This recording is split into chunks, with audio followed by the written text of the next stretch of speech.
Good morning sa inyo mga Mima. At eto na nga mga Mi, nakapaganda na ako ng breakfast ni Daddy at baon ni Daddy para sa work niya. Nagbabaon talaga ang Diyosawa ko mga Mi para makatipid-tipid dahil mahal ang bilihin sa labas, char.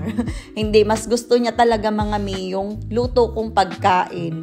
Ayan si Daddy nagre-ready na sa kanyang work. At eto naman si Jessie, napakaaga mga Mi gumising. 4 o'clock pa lang gising na siya. Paano naman kasi alas 6 pa lang kagabi ay tulog na siya mga Mi. At eto, naglalaro na siya dito sa aming salas. Napaka morning person naman kasi talaga nitong Jessie na to. Kaya naman ang Mima Beth ninyo ay morning person na din. Damay-damay na yan. Ayan yung bonding namin ng Diyosawa ko. Bago siya pumasok sa work, ang magkape ng sabay. At yan na nga ay nagpapaalam na siya kay Jessie at papasok na din siya sa work niya mga Mi. Likas na workaholic naman kasi talaga tong Diyosawa ko. Kaya alas 6 pa lang napasok na siya sa work niya. Pero hayaan nyo na para marami din kaming pera.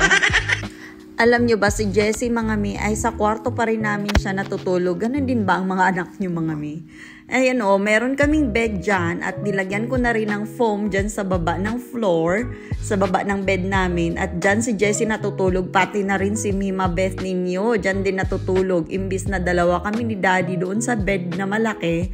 Hay nako si Jessie, ayaw niyang matulog nang hindi ako katabi. Kaya tabi-tabi kaming dalawa doon sa maliit na space na yon at si Daddy lang mag-isa doon sa kama.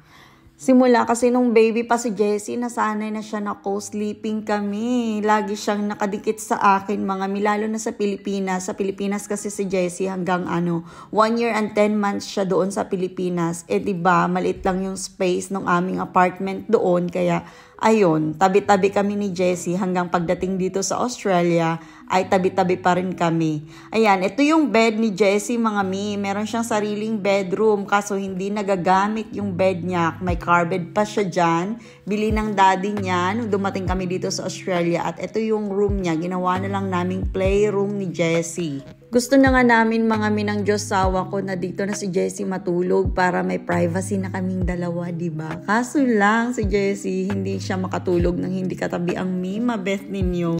Kaya sorry ka na lang Diyosawa ko, gawa na lang natin ng paraan pagtulog na si Jessie. Ganun naman. Kaya nga hindi ko talaga alam kung kailan namin uumpisahan na pag-separate din si Jessie matulog sa bedroom. At ito na nga si Jessie, nag-request siya na lumabas. Gusto daw niya kumain sa labas. Kaya idadalhin ko na ang food niya dito sa aming backyard kasi gustong-gusto na niyang maglaro sa backyard namin.